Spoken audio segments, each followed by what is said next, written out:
I've watched both my parents be hauled off by the cops many times, but I thank them and I love them for the drama and the adversity that we went through, because I really do believe it is what laid the foundation for the skills that I built later on in life. Adam Schafer, co-founder of MindPump Media and one of the co-hosts of the popular MindPump podcast. Extraordinary entrepreneur. He had a really traumatic childhood, but he didn't stay the victim. Ain't nobody gonna work as hard as I'm gonna work at getting good at it or figuring it out, and that's a superpower. Entrepreneurship is hard, and it's a lot of failure, and you get beat up.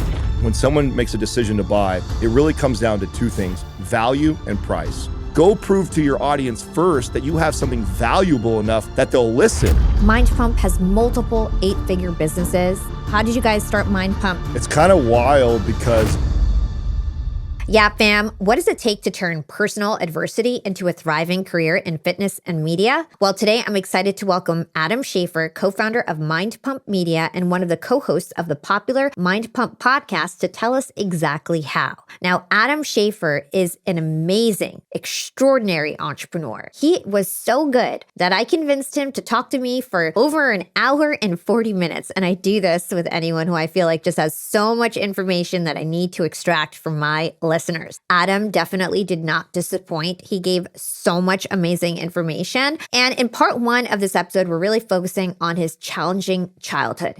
He had so much adversity. His dad committed suicide when he was younger. His mom was in an abusive relationship, and he had a really traumatic childhood, but he didn't stay the victim. So he discusses how he stopped playing victim and drove towards success. We also discuss how he first started MindPump, which is just such an amazing organic story. In part 2, we talk about the business of MindPump. How do they make their money? How do they deal having 4 business partners? How do they all work together? How do they think about social versus email versus podcasts? How do they acquire audiences? What is their marketing messaging like? And we even talk about sponsorship. So this is literally a masterclass for all my creator entrepreneurs out there, for all my content creators and entrepreneurs, which is basically all of us nowadays. I'm so excited for this conversation. I think you guys are going to get so much value from it. Here's part 1 of my conversation with Adam Schafer.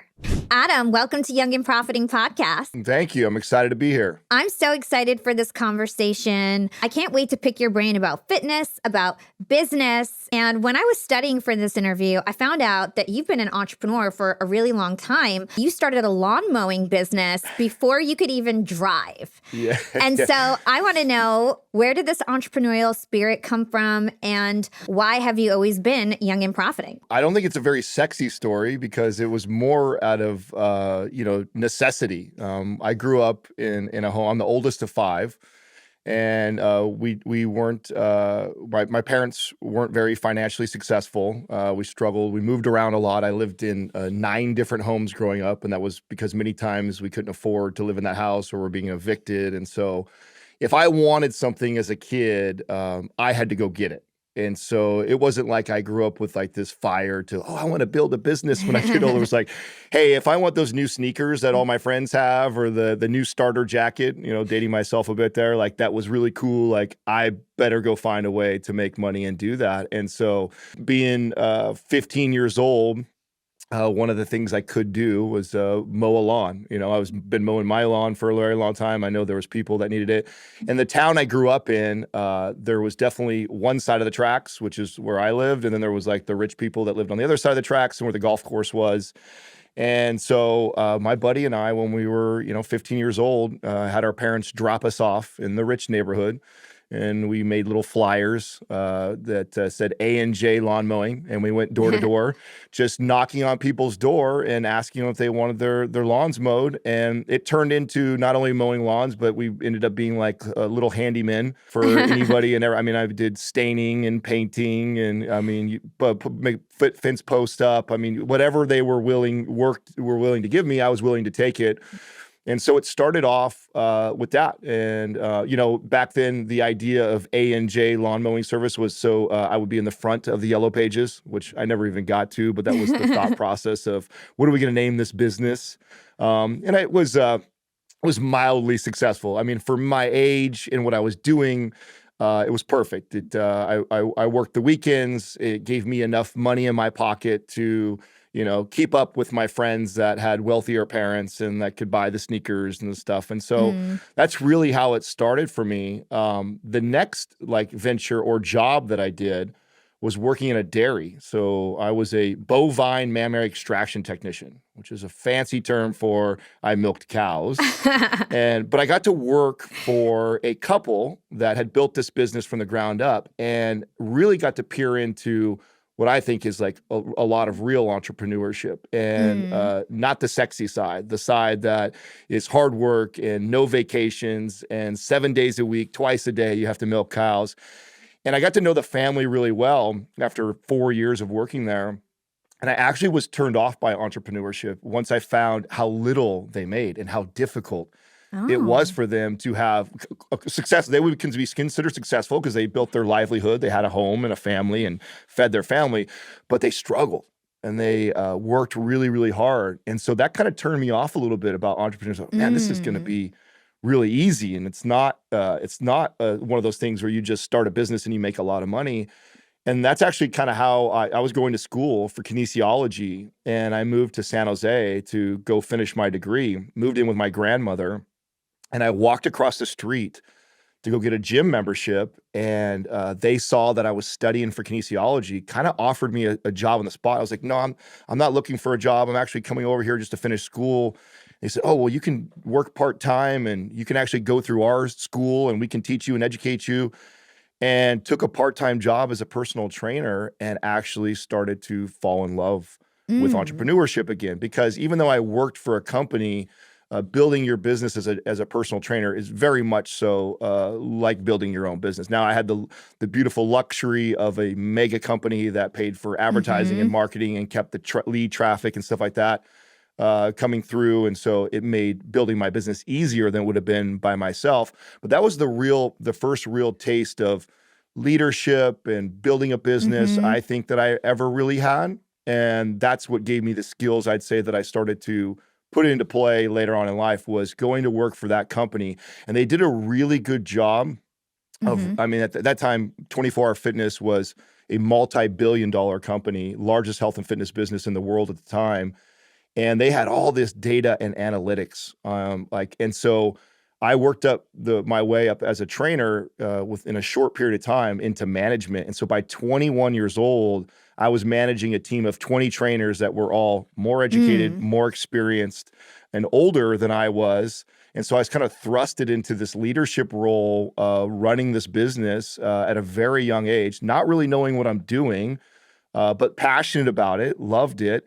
And had a lot of tools from the company. We had all these daily production reports that came, and so I learned about lead generation and conversion and closing and all the things that really help you develop things as skills that you need to build a successful business. And so I really attribute a lot of my success today off of the school of hard knocks of working for a company like that. I was really blessed.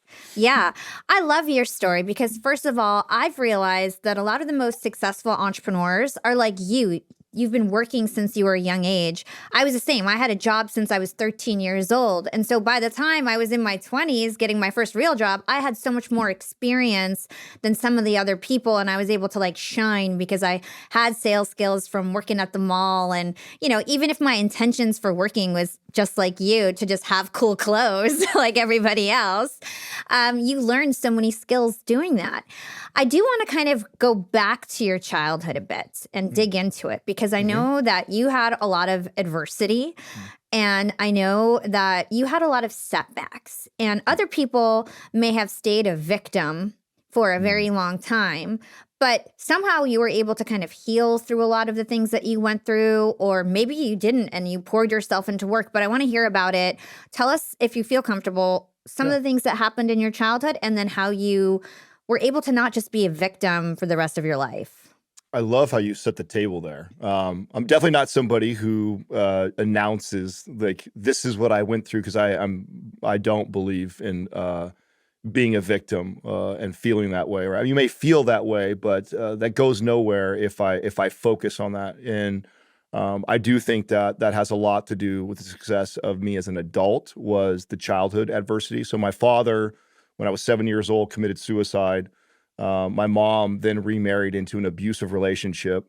And then we obviously struggled financially also. So that was a typical day in my house. Was I've watched both my parents be hauled off by the cops many times. I was the oldest, so I was in the middle of a lot of that fighting, and went through that a lot growing up. Now, I look back now and feel blessed because of all Mm. that. And I wouldn't change a thing about my childhood, as crazy as that it sounds, because I really do believe it is what laid the foundation for the skills that I built later on in life. And the Mm. main one of those being that entrepreneurship is hard, and it's a lot of failure, and you get beat up. And what I felt was and I didn't know this was my superpower until I started to get older, and then was reflecting on, like, what is it that why am I Mhm. doing better than a lot of these of my peers? I think it was the resiliency that I had from all the adversity as a kid just gave me that. And the way I think I looked at it when I was 20 and I hit a hardship or a challenge, it was like, this is nothing compared to what I dealt as a 9-year-old and a 10-year-old, 12-year-old in my home. My home felt way scarier Mm. and more difficult getting through that. So I really think it's what gave me the skills and the practice of adversity and working through it. Because when you're a kid and you live in that home, you don't have a lot of options. It's not like if you work in a bad job or you do something you don't like as an adult, F it. I don't want to do this anymore. I Mhm. move on, go somewhere else. Man, I didn't choose the family that I was born into, and until you're 18 years old, you don't got a lot of options as a kid. And so I had to learn to work through it and deal with it. And it was no good staying home and crying and feeling sorry for myself. That definitely was not going to help me anywhere in life. And and learned that quickly as a kid.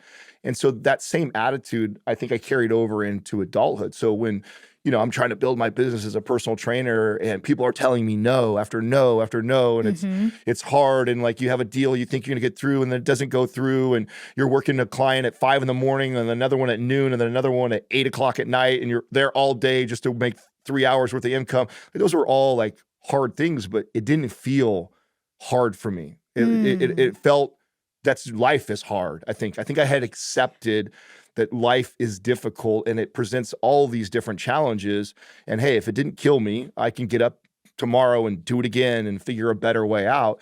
And so I think I was just built different. Mhm. And I think that really served me in business because, as you know, I mean, 80% of people fail. Mhm. And even the ones that are successful only make it a few years and then they fail.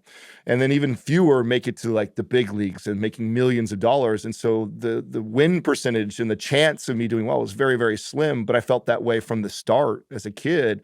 And yeah, I think I had a chip on my shoulder that and I was so excited as an adult to actually have control. I think Mm. when I was a kid, going through those things, probably the thing that was the most traumatizing or challenging was that I was in this situation that I couldn't control.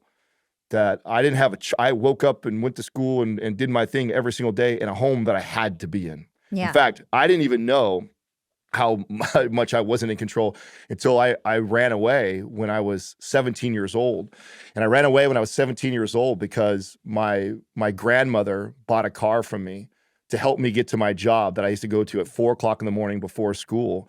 And I was grounded for something. I think I was late to coming home from a curfew or something one Mm. time, and my parents grounded me and they took my wheels. They took the car, the family car that I had away from me, and my grandmother was pissed. My Mm. grandma, I cannot believe your parents did that, and that's your job, and that's so irresponsible to do that to you. And of course, as a young teenage boy, I'm like, yeah, right, grandma, right. And so I asked her, I said, hey, I've saved a little bit of money. Will you come down and co-sign for a car for me to help me get to and from? So it's my car and my parents can't take it from me and I can go to my job. Grandma Mm. said, yeah, absolutely. She came down and she bought a car for me. And I came home with that car later on that day. And my parents looked at me and said, no, you can't have that. It's not fair to your siblings, even though none of them were driving yet. You can't have that car. Either you leave and you keep your car, or you give your car back and you stay at this home. And as a cocky 17-year-old, I said, okay, pack my bags, I'll go live in my car. And because that is a better situation. I thought it was a better situation, right? They called the cops on me. and Wow. had me arrested. And I realized that when I'm under 18, I pretty much have no rights at all. And I remember the cop, basically lecturing me, and I'm crying and telling, but I bought this and I paid for these things. And he says, son, until you are 18 years old, none of that shit is yours. In fact, your Mm. parents could light it on fire and there's not a damn thing that you can do about it. And that just hit me like a ton of bricks. Like, oh my God, I have no rights. So I think when I got older and I actually had the power to control the situations I was in, it just, I don't know, nothing felt that hard to me. Even the Mm. hardest of things that I went through in business, it's like no one's screaming and yelling and cops and tears. I mean, none of that was happening. It was like, yeah, Mhm. sure, it's hard. I got to work longer, or I got to get up earlier, or I got to go through 20 no's before I get one yes. But I think that I was just built different because of my childhood adversity. And of course, in my early teens and even early 20s, I probably harbored some animosity and resentment towards my parents. As I got older and more mature, I realized, wow, they gave me a superpower they didn't even realize they did by Mm. putting me through all that shit. And so my relationship with them today is incredible. I mean, I thank them and I love them for the Mm. drama and the adversity that we went through. And my biggest fear as a father today, I have a young son who's 5 years old, is that he won't have as much adversity as you. So I talk to my wife all the time about, we've got to manufacture adversity in his life. It was so important to my development. I don't want my son to have it so easy. He doesn't build these great characteristics about him, and he doesn't build that armor. We've got to Mhm. find a way. And so as a father today, that I fear not having enough adversity for my son, because I think it was so important to my development Mm. as a leader and as an entrepreneur. Yeah, something that I just want to stick on here and kind of call out is that we are the stories that we tell about ourselves, right? Another person might have been like, you know what, I'm weaker because of all this stuff that happens to me. I have a disadvantage, but you decide to kind of reframe your past and then put a positive spin on it. Hey, all this stuff did happen to me. I'm honest about it. I'm not denying the fact that all this stuff happened to me, but here's my like positive twist on it. And that's the story that you told yourself, which allowed you to just like move forward towards like a positive future. And I think that's really important for anyone tuning in. Like if something bad happened to you, try not to just tell the story in a way that keeps you weak. Try to figure out, okay, what about this is actually positive? And how do I tell this story, not only to myself, but when I tell this story to other people, how do I say this in a way that doesn't position myself as a victim and Yep. kind of sets me up for the future? 100%. Whether you think you can or can't, you're probably right. Yeah. So another thing about your childhood is that you did have one positive influence, and that was sports. So how did sports help you when so many parts of your childhood were kind of upside down? What did sports do for you? The funny part is there's a little bit of parallel there too. What Mm-hmm. what I loved about sports so much, as far as what it taught me, is because I wasn't very good, like, or at least I wasn't naturally really good. But what I quickly found out, just like the work and the adversity thing, and I think the childhood thing played into me actually being pretty good in sports. Mm-hmm. I don't think I was great. I definitely don't think I was gifted. But I quickly found too, most people quit. Most people give up. Most people aren't going to get up at 4 o'clock in the morning and train and practice. And most people are get told they're not good or they have to ride the bench. And then they just give like, and I was the opposite. I had this attitude of I can, I will, I'll figure it out. Mm-hmm. And I had to scratch and claw for every playing time minute that I wanted to, which I was that guy in practice that the rest of the teammates couldn't stand because I was running at full speed, everything I had, every single time I was on the court to prove to the coaches that I belonged or that I should play more. And, and I did. I got to play. I got to play quite a bit. Now, I wasn't the star player ever. Maybe when I was really young, I was pretty good in soccer, but I don't think I ever felt like I was this great athlete. I loved competition. I loved sports, both watching them and playing them.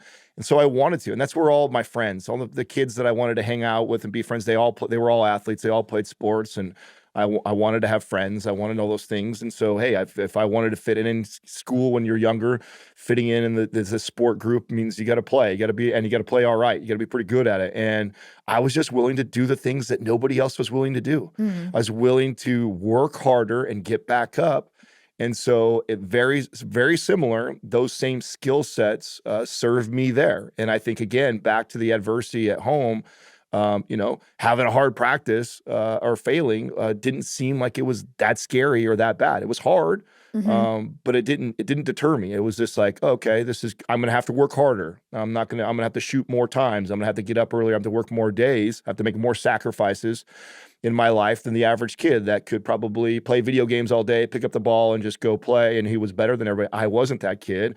I had to put the work in. And so I really think that was another thing as a child, again, not knowing it when you're going through it. I think at that time it's more survival for me, right? I wish I could say that I was that wise, that the way I'm articulating it right now, I knew. And so I was just, no, I didn't. I was just trying to survive. I just wanted to have friends. I just wanted to be good at what I did.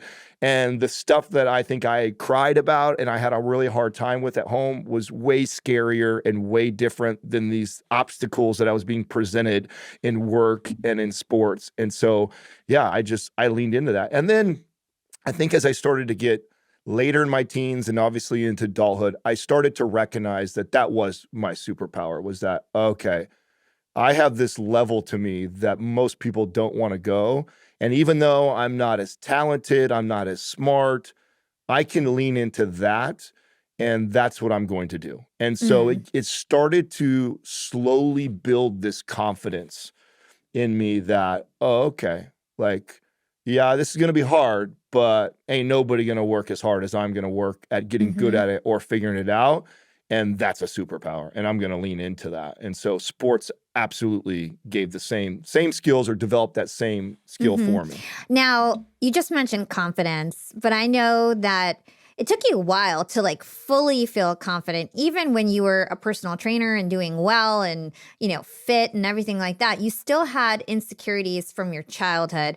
What do you think eventually got you over that hump where you were like fully confident? That's a good question, because I was even confident when I was young, like fully confident where I didn't have the same level of confidence. I think insecurities were presented in different ways, right? So there's always been things like I was insecure because I wasn't as smart as everybody else. I was a little insecure because I wasn't as an athlete. But quickly I learned that if I put the extra work in, that I could be as good as anybody else if I were to do that. So I had physical insecurities probably the longest. So I was very skinny growing up. Like you could see my rib cage, so skinny, and I'm tall and I get taller and lanky. And I got teased like a lot of kids did in school.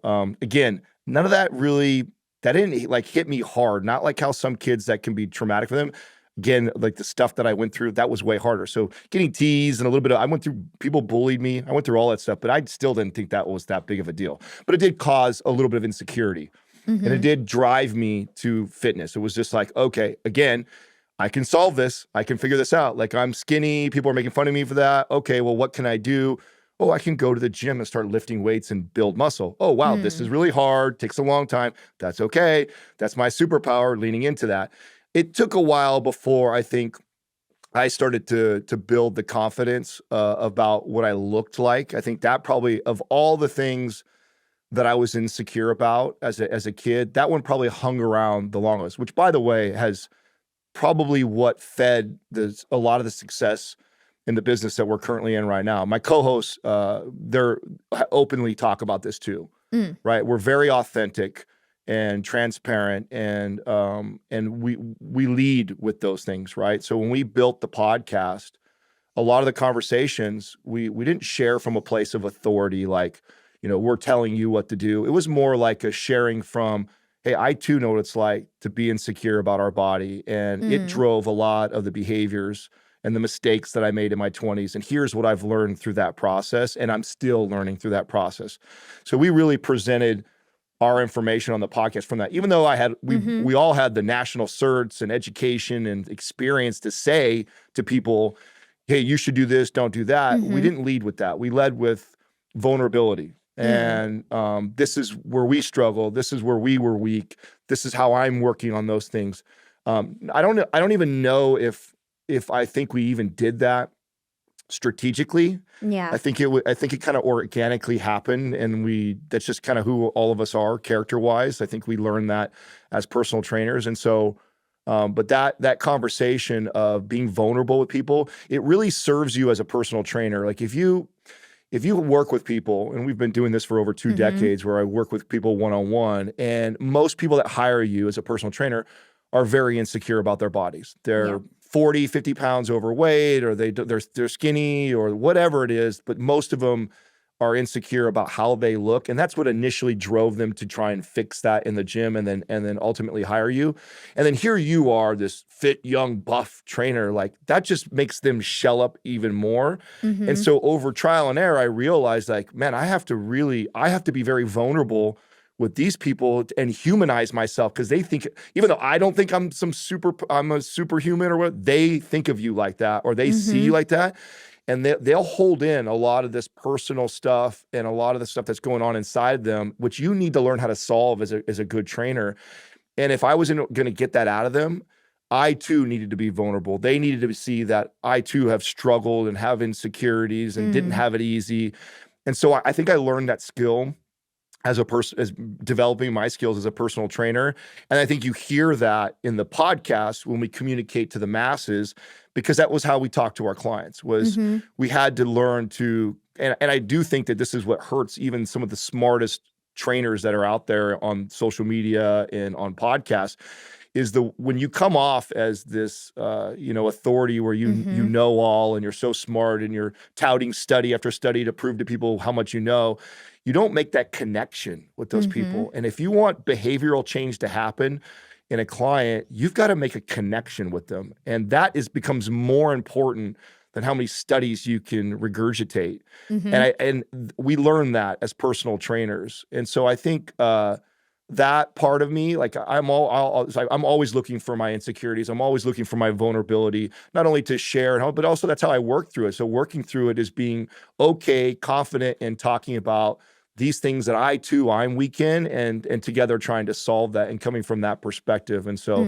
mean, I don't think I've solved every insecurity, but the body one was probably the last one. And again, that's probably the communicating of that on the show is probably what has resonated with a lot of people. Yeah. I love that you've tied that into kind of the sales experience that you gained as a trainer. And we had another fitness expert turned entrepreneur, Alex Hormozy, on the show. And it reminds me a lot of what he was telling me, how he learned about, value creation and making sure that you're speaking in outcome to sell your fitness clients. He learned about having to understand their challenges and their objections. And he learned about offering discounts and bundles and offer development. So he learned so much and then became this like incredible entrepreneur. I'd love to hear some of your experiences in terms of like sales, even leadership, and what you learned as a trainer that you've now brought into entrepreneurship. Sure. So I wish I could recall who gave me this piece of knowledge so I could credit them, but it was a long time ago. We were in like a sales training thing, and someone told me that when someone makes a decision to buy, it really comes down to 2 things always: value and price. I don't care. I mean, everyone will have excuses. Oh, I can't afford it, or I'm vacation. All these, but that's all noise. It really comes down to how much they value that thing and what the price is in relation to that thing. And that resonated so much with me, because I began looking at every deal that I didn't close, or every client that didn't re-sign, as I didn't provide enough value. They decided that I wasn't worth that investment to them, and that falls on me. It's not because something came up financially, or no. If I was so valuable, they would find a way to pay for it. And that had been confirmed to me. I had watched clients take a HELOC out on their home just so they could pay for their personal training with me. Like when you figure that piece out, again, reframing this every time I went into any sort of sales deal of Adam, it always comes down to 2 things: value and price. They didn't buy. Okay. I'm not even going to listen to their excuse. It falls back on me that I didn't provide enough value. And it's literally how we built this. Was when we came out, like none of us had any sort of media experience. So none of us were like, oh, we're going to be so great at podcasting and talking on YouTube. Like I was terrified of all that stuff. It's definitely out of character for me. It's not something I wanted to do. I don't think it's natural at all. I still to this day can't stand making YouTube videos, even after doing it for over a decade. Don't like it. But what I do know is that what my goal is to provide value. And so that's all I think about whenever we're creating content or whenever we're helping people is value, value, value. And if they don't become customers, I didn't find a way to provide enough value to that. Now, that becomes a little more unique when you're talking about you're communicating to 1 million people and like, how do you give them all value? Well, that's learning how to speak to each platform and content creation for your exact demographic or your target that you're going for. And there's a little bit of a learning curve to that too. But really it comes down to providing value and practicing that. And then always looking back at yourself first. I mean, just like the other stuff that we talked about, people are so quick to point the finger at the other people, right? The victim, like, oh, well, they can't afford it. Oh, they're not the right customer. Oh, it's like, no, none of us ever look at that like that. Like if something is not working in the business or we're not being successful, it's like, what are we doing? What are we not doing to give that customer enough value that they don't even hesitate to spend that?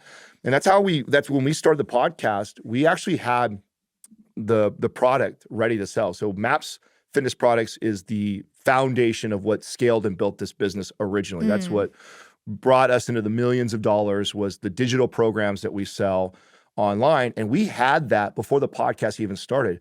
But we agreed not to sell it until people were begging for something from us. We didn't want to go in and already try and monetize. It was like, let's go first, since we're not media guys, let's go first prove that we can provide so much value on this podcast that it organically grows. We didn't want to spend any money on advertising. We weren't trying to do all the Instagram, social media hacks. It was like, lean into the value thing. Let's go put out something that is so valuable that people are willing to share it. And listen, if I can't prove that before I'm even trying to sell anything, I would be a fool to try and sell something first. This is what I give advice to coaches and trainers that are trying to duplicate what we've done. It's like, you're already trying to think about the product or the thing you want to sell. You haven't even proven that people want to hear what you want to give them for free. Go prove to your audience first that you have something valuable enough that they'll listen or share with other people. Go solve that equation before you figure out your price point of your product or your thing you want to sell, and allow them to dictate what product or what service you come up with. But that's the first problem in this equation that you need to solve is, can I provide enough value to a specific audience that they're going to listen? And what's beautiful in this day and age is that the entry to, or the level of entry or money to come into podcasting, YouTube, Instagram is so low that anybody can do it. And so it's so nice that you don't have to invest all this money to try what you believe to be valuable. Go do it and keep practicing it until they do that. Then once you start to prove that, okay, now you potentially have a business on your hand. And so what we waited for was over a year. We had done over 240 episodes already of podcast episodes, which is a lot. And I don't know how many hundreds of YouTube videos we'd already created by that time with the product just sitting there. And we kept telling each other, like, we're not going to sell until we feel like we have to, or we need to, or people are begging for it. And I remember the day, like yesterday, we came into the studio. This was our very first studio we were in, this little tiny 400 square foot room that we were renting, not making any money. We're all still working full-time in other jobs. We're hustling this on the side. We believe in it. And the guys all come in, and everybody had a story to tell about somebody reaching out to them. So I think Sal was just like, dude, I got 2 DMs of people that are trying to just give me money. They're like, what can I buy from you? Because you guys have helped me so much. I'm like, oh, that's crazy. I got an email, someone asking me about Patreon and do we have it, because they want to give us money and support our cause. I don't even know what Patreon is. Justin, same thing. So all of us were starting to get bombarded with people just trying to give us money.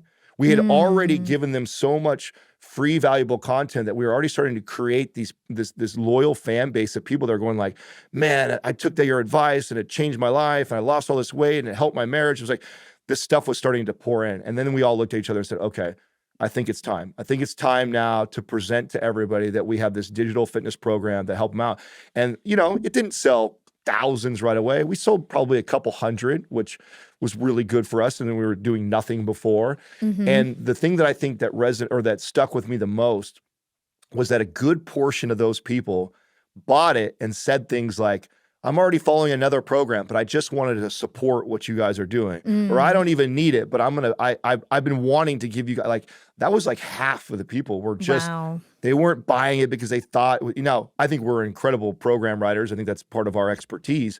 But what I realized was the power of community, building a relationship, staying authentic, all those things really all came to full circle for me. And to see that in the digital world was a really powerful moment. Like, oh, wow, like that is more important than even the product that you're going to deliver is, can you build a relationship with your audience and your potential customers that is so powerful that the value is here. So anything that you drop in their price-wise, they were going to buy. And that is really what set the tone, because we made so many business mistakes and didn't know what we were doing in media for so long. We stumbled to all that success. But what we did know, because we'd been building businesses, all of us, our whole lives, was, hey, we value price thing. That was it. That was kind of like our North Star, was keep putting out stuff until it's so valuable that people are willing to spend X amount of dollars with us. And that was the beginning. That was the beginning of the rocket ship. And then it hasn't stopped for 10 years. So it's been a ride.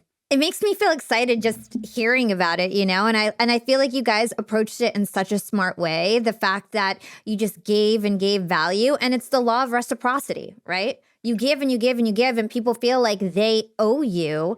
Yep. And to your point, people wanted to buy it even though they didn't need it.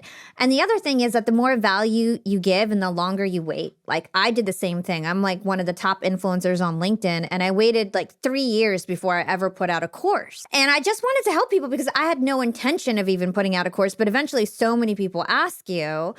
And then you can make a bigger ask. Where other people put out a $30 course, I got to put out a $2,000 course that people bought. Because they were clamoring for it, I didn't have to do much promotion. I put out a post and everybody bought. I put out some DMs, everybody bought.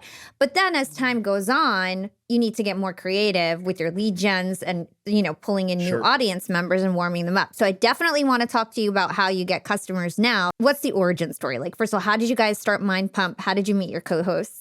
It's kind of wild because the four of us collectively didn't know each other. So Justin, was a kid that I hired straight out of college. This was when I told you I was managing trainers at the gym, 24 Hour Fitness. I hired him fresh out of college, out of his kinesiology degree, to work for me as a personal trainer. And what's unique about our relationship was we're so different. He represents a really important time in leadership for me, when I was still, at that time in my career, looking for more me's. I thought the key would be, man, if I could just find 10 more of me, we're going to be hella successful. And so I was on this mission to find that. And he was like, he was nothing like me. We were so different. He's very introverted. His style of training, his way he communicates. But boy, we paired really well. And he was really successful as being a person. And it really opened my eyes to, maybe this is not what I want. Maybe I don't want to look for me. Maybe I need to look for people that fill the gaps and has strengths where my weaknesses are, right? And so we're very different that way. So he quickly became my right-hand man, my assistant, and he was for several years. And then he went off to do other things, but we always remained in contact. We became good friends. And he would always come knocking at my door every few years trying to get me to do something with him. He's, Adam, I'm building this thing, I'm building this app, or I'm doing this business, come work with me. And I was always busy doing something myself. And then finally, this opportunity presented itself for us to develop this fitness app together. And I was kind of the finances behind it. He was the brains and the one who was coordinating like all the designer, app developer, and all that stuff. And so we began kind of like actually intentionally working together to build this app. So we're kind of doing that on the side, communicating while we're all doing our own businesses. Sal is a personal trainer, has his own studio. And Doug, our producer, is a client of his. And so he's training him. So at the same time, Justin and I, and now mind you, we don't all know each other at this time. This is what we're doing in our lives at that time. And Sal and I, we have a lot of mutual friends. And because we came from the same company, we all worked, but 24 Fitness was huge, right? Thousands and thousands of employees.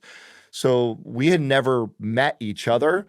But we had a lot of friends that would always talk to us, mutual friends, which we didn't find this out till later, by the way. This was something that we found out after we got connected, was we had these friends that would be like, man, you got to meet Sal. Have you ever met Sal? You and him would just, you guys got to meet each other. You guys got to meet each other. You're great. You're great. And he would hear the same thing about me. And we didn't, and this was for like years before, not knowing it. Now we were both top performers at 24 Hour Fitness. So I seen his name, right? So in his rank, because you get ranked and you just get trophies. And so if you were like a top producer, you won all the Hawaii trips and you'd done stuff like that. And so I'd seen him like in passing and like knew of his name on like the production report, but we never even had said hi to each other. So we didn't know each other. And him and Doug, his client, start working on a digital product. They start working on Maps Fitness Products, which is our product I was telling you that we already had. The reason why we already had it was they built it before we even met. And Doug has a background in, he used to sell insurance and he was getting into digital marketing. He was, as a kind of a hobby, not like he was professional in it whatsoever. It was like a hobby. He was interested in the space. So he had like the equipment and he had gone to some of the seminars and he had done stuff like that. And he kept telling Sal, like, man, you were made for this. You should think about making a digital product. And Sal was like, okay, well, I mean, if you lead the way, because Sal's like me, we can barely turn our computer on. So he's like, I'm good at communicating health and fitness, but I don't know anything about the digital marketing side at all. And Doug's like, well, I can do that. I'll do that for you. So they had built that together, or we're working on it. Justin and I are kind of working on this app. Sal and I have these mutual friends that we're talking about it. Sal finishes his digital product. And because so many people had told him about me and like my business acumen, he's like, you know what? And we had like passed each other on Facebook one time. We had just added each other on Facebook and we were following each other. He slides into my DMs and is like, hey, blah, blah, blah, blah, kind of reintroduces who he is. I'm like, yeah, I know who you are. And he's just like, you know, I wanted to show you something. I've heard so much about you and your business acumen. I want to know what you think about this product, this thing. And he sends me over kind of the sizzle reel to this digital product they make. And it was interesting because at that time we're building this app up, and I know that Justin and I are about to finish this fitness app, and I don't have anybody to sell it to. I don't have Instagram. I have Facebook, but it's like family, friends. I'm not doing anything on it, right? I'm not actively building a social media platform. But I realized that I'm going to have to move in that direction at some point. He sends that over to me, and I'm like, oh, let's meet. I'd like to talk to you. And I'm big, one of the things I know we haven't talked about, but if I were to hang my hat on one of the most important things in being successful for me, it's been relationships. So I'm the guy, my wife still teases me to this day, where no matter how busy I am, that I'll take a cup of coffee with somebody for a meeting for a potential new relationship. And I mean, I waste a lot of hours doing that, a lot, but every once in a while it ends up being a mass. And so it was kind of one of those situations. I was busy doing this stuff, but saw what he was doing, interested. I'd heard enough people talk about how great. I'm like, I need to meet with this guy and let's just see. No expectations of what we're going to do. And he says, hey, can I bring my buddy Doug? And I'm like, sure. I wanted to bring my buddy Justin. We'll all get together. Aww. So we all just first time meet each other. We get in my living room. And we like didn't shut up for like 4 hours. And it was like lots of passion and energy and talking about what we think is wrong with the space and where we think this whole digital media thing is going. Well, this is like 12 years ago, right? So we're talking about YouTube and Instagram and the podcast space and like all these things that we're paying attention to and we're curious about. And we're all these brick and mortar business guys, but we're curious about where social media is going and where the future of health and fitness is. And it was like, I don't know, like almost 4 hours of nonstop talking. My wife, who was my girlfriend at the time, Katrina, was in the kitchen. And I didn't even know this, but she actually hit record and recorded a lot of the conversation. And after we were all done basically meeting each other and realizing, oh, we all really liked each other, she goes, that was an incredible conversation to listen to. And I was like, really? She's like, oh my God, that was so interesting. And man, that was so good. And so we ended up meeting a second time. And the second time we met, Doug was the one who piped in and said like, hey, why don't we put this on a podcast? Let's the stuff that we're talking about together, why don't we just put it out there and see if somebody wants to listen to it? The rest of us have no idea what that looks like. I'm like, do we have to get like a radio sponsor or like, how does that work? Like none of it. And Doug's like, no, it's really easy. Like we can record it in our home.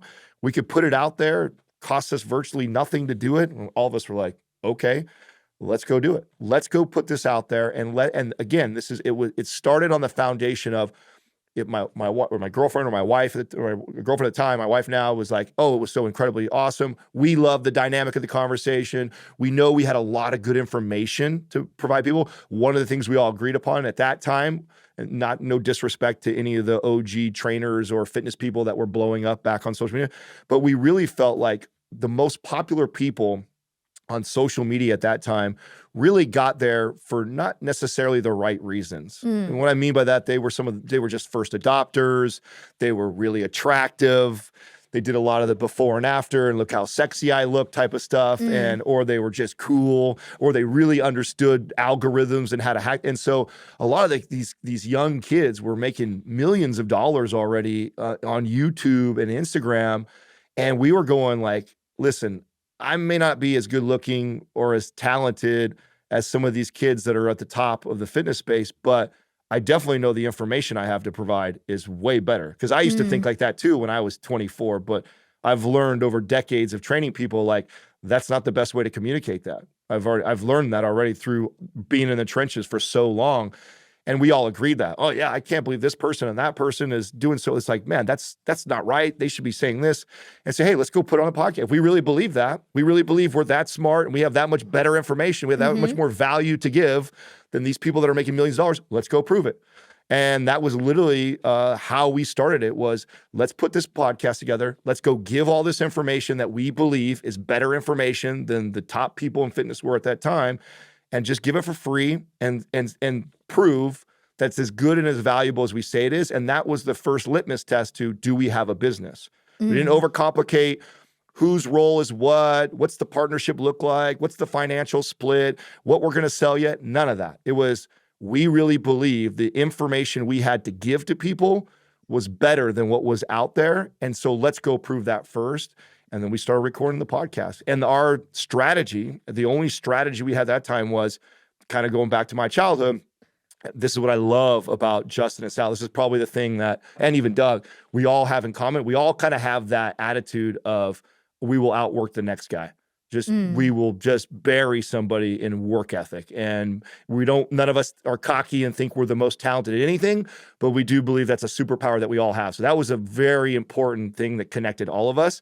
And so that was the strategy, was like, let's just drop podcasts every day. Let's just put out so much and just keep reinventing ourselves as it comes back. Oh, only 10 people listen. What do they like about that? Oh, wow, this one got 20 people listening. What are we doing? What do we do different in that? And then unpacking it and going, okay, they want more of this. Or what are we doing? And then reading the comments and not getting offended by all the negative stuff that you're going to attract when you first start. And instead going like, and listening. Like, wow, a lot of people think this is a terrible idea. So why are we continuing to do it? Let's shift this way. And so that was like really the impetus of the podcast, was just the four of us getting together, having belief that we had more valuable information to give, and then starting with the business plan of, let's go prove it.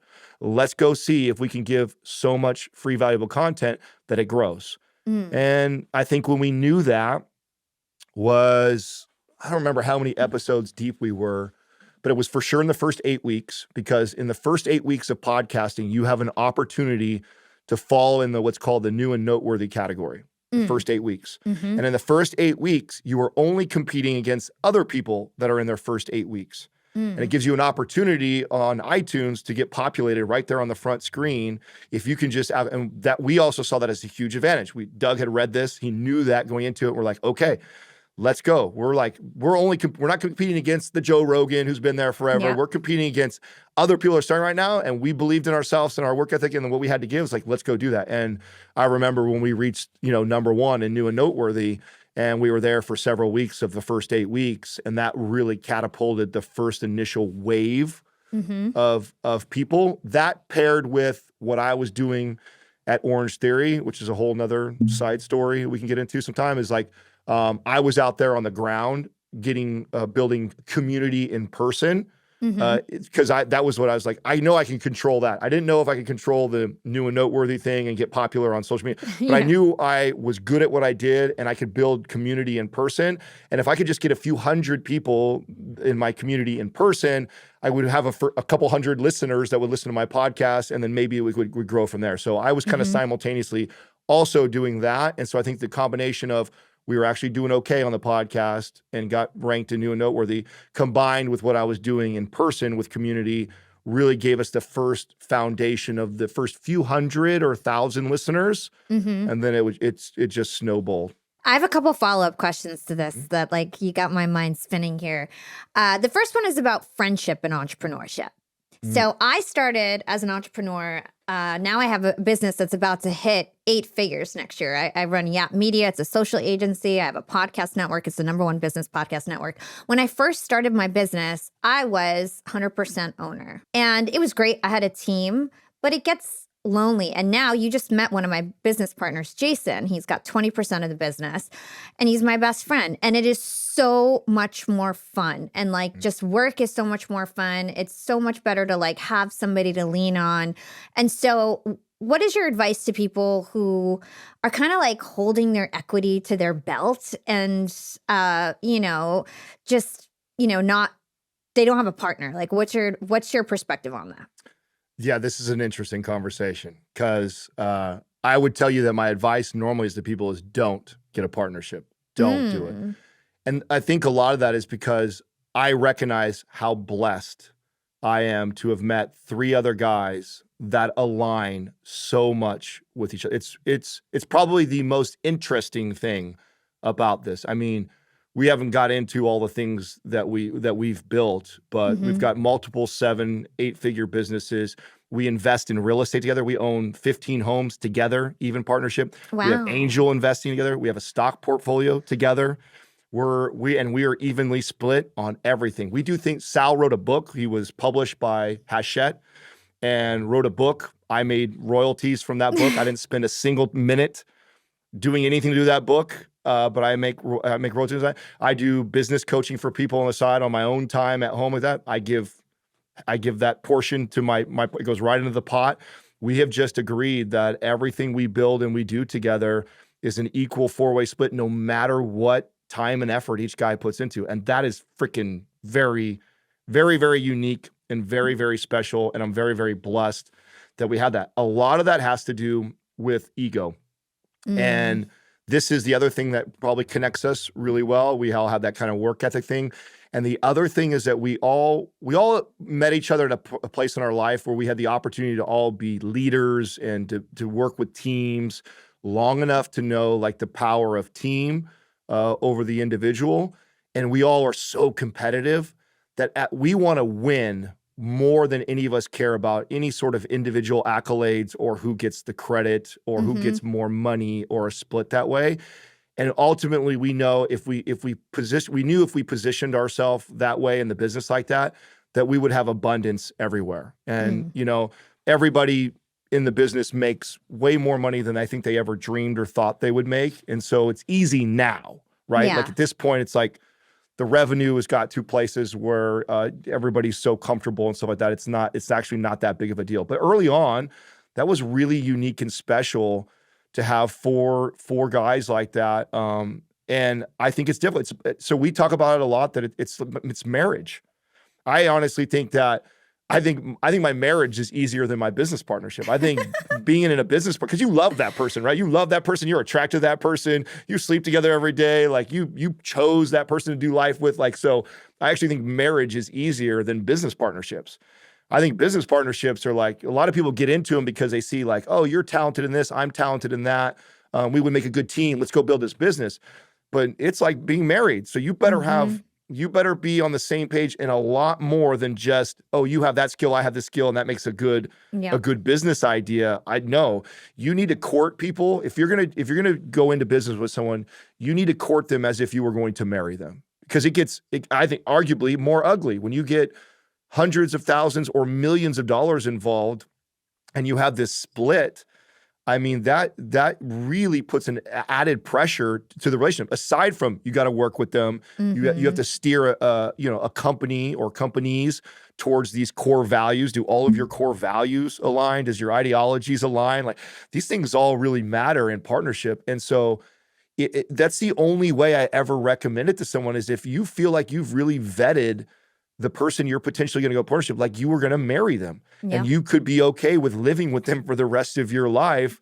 I just think that's so important. And I think we are we're such a bad example of, I think, 4 individual partners. I mean, name me another company where I know. that, where there's an even 25 split in all aspects of all investments of all businesses.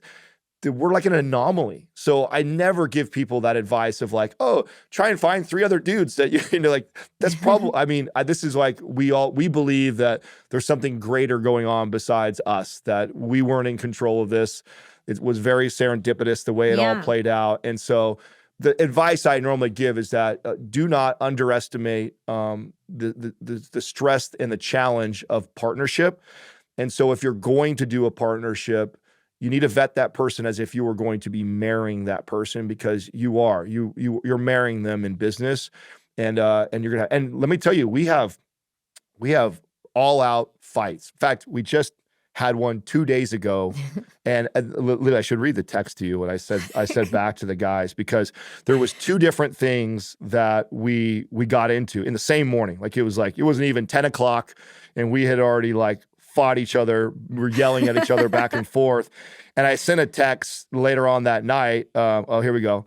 I was just reflecting on today and how much I love you guys. From the jump, getting frustrated at Doug to fighting with Sal over copy on a landing page makes me chuckle out loud. There's no one else in the world I'd rather fight with. It's very special we can do that in a day and never break stride in our mission. Pretty fucking cool. And that is like, we have this ability to, I mean, get into it, like really get into it. But it's never, ego's never involved. It's never, I'm fighting with Sal because I want to be more right. I believe with all of my heart, this is the right direction for the business. And if he's fighting with me, it's not ego for him either. He believes this is the right direction for the business. And it's ultimately not about us. And that's the secret sauce to that dynamic of being able to fight like that, where it's healthy, is it's not about ego. It's not about being more, I don't care about being more right. I care about what's best for the business. And if I'm passionate about it and I believe I'm right, I'm going to fight to that. And we encourage that. And we encourage that with our team too. Like, listen, just because I'm the boss, if you think I'm wrong about something that we should do and you passionately feel that, you better speak up. You better step to me. You better argue with me and bring your best argument. And I want you to do that, because that's where the best stuff comes out. And then whatever we decide on and agree on, we all decide. So if Sal and I are getting into about the copy and we're both passionate, we're right, and we decide, okay, we're gonna try your way, and we'll see. I'm not sitting back now measuring, oh, was it bad and mine was more. See, I told you I was. No, it's now my idea. If we decide to go with your idea, I no longer look at it as my idea. It's our idea. We're all, and I'm all bought in, and I'm going to do everything I can to make sure you're right or we're right in that situation, because ultimately it's about winning as a team, and that's what we care about. That's special. It's so special to find one other person that's like that, much less 3 other people that are like that. And we have that in this team where, and none of us two, like, I think it's unique when you get into this space where media and kind of the attention and fame comes. Like, none of us want that. Like, one of the things that we were all very reluctant, resistant to the fame part of this. Like, none of us are thirsty for that. None of us want that. And so it's kind of neat that nobody wants to be the guy. Nobody cares to say like, I did this or blah, blah, blah, or want to be in the front of everything like that. We both are all like, do you want to do it? I don't want to do it. You do it. We have that kind of attitude with the limelight too. And I think that's so important. Like, nobody is thirsty for the attention from anybody at all. It's ultimately about the business winning. And if you're the right guy or girl for the job in that situation, I don't care where you rank in superiority or whatever. It's like, you're the right guy or girl for the job. Go do it. Go get it done. Go make it happen. And so that's special. That's unique. I don't think it happens to a lot of people. And so I think most people are probably better off building a business themselves and having like kind of full control of relationships and partnership with that. But if you do, it's a very special thing, because then now you have 4 of us. That became another superpower, is that we can divide and conquer. But it took a while to learn that too, though, because early on, we were so tight, we were so close, and there wasn't a lot going on when we only had a few thousand listeners. We had one product. So it was like every decision in the business was all 4 of us talking, everything we did. And I think it was about year 3 when we were really starting to like catch our stride, and revenue was really cranking by that time. we started to realize, what are we doing? Why are we trust each other like family by this time? And we're making decisions together, and it is literally hurting us. Mm-hmm. What we thought might have been our superpower in the past, where you have four great minds collectively, arguing over ideas, then we decide and go. Now it was slowing us down. Now it was getting to a point where it was bogging the business. We had too many things going on that we need to let go of stuff. And so that probably presented probably a year transition of challenge for us. Was, okay, now that we've got this place where we're all married together, we all like each other, we all see, the benefits of all four of us arguing and debating. Okay, that's great. But now how's it also hurting us? Oh, shit, it's slowing us down when we need to make decisions. And speed is very important, I think, in business, right? To go test your ideas. And if we have to meet every time we want to try something or do something in business this big, this is killing us. And so it took about a year to everyone kind of fall into their actual, in fact, by that time, we still hadn't decided our positions. We had never sat down and had a formal meeting of, Adam, you're going to be the CEO, Sal, you're going to be the CMO, Justin, you're going to be the CTO. That didn't happen until year 4. And we had already, we're cranking in the millions of dollars, and we don't even have a structure. Positions. Yeah, we don't even have a structure to who's in what position.